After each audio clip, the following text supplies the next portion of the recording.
يبدو أن تأثير عقوبات الفيدرالي الأمريكي خێرایی کاریگەریەکانی ئەو سزایانەی ئەمریکا بۆ ئەو چواردە بانکە عێراقیە پێشبینی نەکراو بوو، چونکە چەند ڕۆژێکی نەبێت کە لە بازاڕەکاندا نرخی $100 ئەمریکی لەمپەری 152,000 دیناری تێپەڕاند. لە ماوەیەکی کەمدا زیاتر لە 5,000 دیناری عێراقی چووە سەر نرخەکە.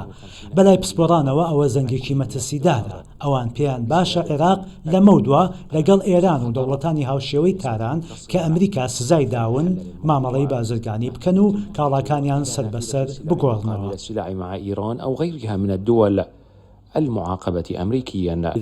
ئەگەر حکوومەتی فیدراڵی بتوانێت دەواازەیەکی بازرگانی ئاڵوێری کاڵا لەگەڵ و دەوڵەتانە بکاتەوە کە ئەمریکا سزای داون، ئەوە گوشار لەسەر بازاڕی ئاڵوێری دراو کەم دەکاتەوە. بە پێچەوانەوە بەهای دۆلار بەرامبەر دینار بەرز دەبێتەوە تا لە بازاڕەکاندا نامێنێت، چونکە ئەو دۆلارە هی بازاری ڕەشە. لأنه دولار أسود. هەندێک لە شارەزایانی دیکەی ئابووری تەنیا لە بەرزبوونەوەی بەهای دۆلار و کەمبوونەوەی هۆشداری نادەن، بەڵکو دەترسن لەگەڵ جێبەجێکردنی بودجەی نوێی عێراقدا نەختینەی دیناری عێراقیش لە بازاڕەکانی ئاڵوێدا کەم بێتەوە. إحنا قضيتين. القضية الأولى شحافة سزاکان لەسەر هەردوو دراو دینار و دۆلار کاریگەری داناوە و نەختینەیان کەم دەکاتەوە، چونکە بە جێبەجێکردنی بودجە دەوڵەت پێویستی زۆری بە نەختینەی دینار هەیە.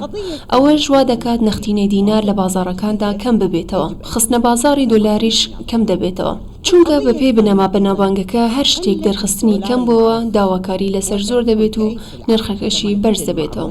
والطلب عليها متزايد يرتفع سعرها. شارەزایان پێشبینی دەکەن لە ماوەی داهاتوودا لە بازاڕەکانی عێراقدا بەهای دۆلار بەرزتر ببێتەوە، لە بەرامبەریشدا بەهای دینار نزمتر ببێتەوە، بە تایبەتی کە چاوەڕوان دەکرێت ئەمریکا 5 بانکی تری عێراق سزا بدات. من بغداد سيف علي، كردستان باستشار.